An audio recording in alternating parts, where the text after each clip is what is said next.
Nā, kua kau neke anō te mauri o te matatini, kua kauea te mauri o te whakataetae kapahaka nui o te motu I Manurewa marae ki Mātātua marae. Hei tā te o Kiwa McLean, I reira ngā iwi mautere e tautoko ana I te taenga o te mauri ki Mātātua.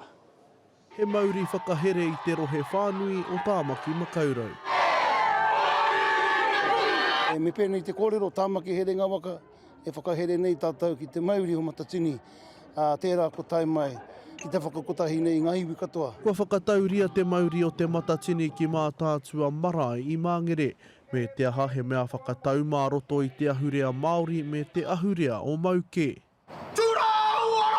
I nā rātau ke te tono, ka mutu he pānga hoki o rātau ki tēnei marae. Mauke now is linked with Mātātua, and now we're bringing in the flavor, extra flavor of our ancestors from the past, mixing together. We came from one tribe, one canoe, same place, originally our ancestors sailed, and it's good.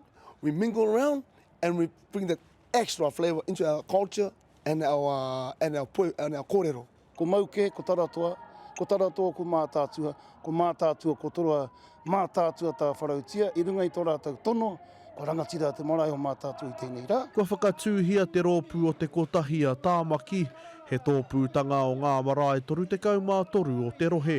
Kia rena ake ai te tau kāia tangata ki tēnei rohe, I te kainamutanga mai o te matatini.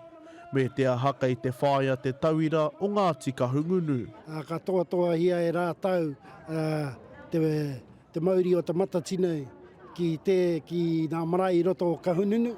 Ana I kitea I āwhina nui tia e nā whānau nā hapu me te iwi nui o Ngāti Kahungunu I te kaupapa o te matatini I tae atu ki reira.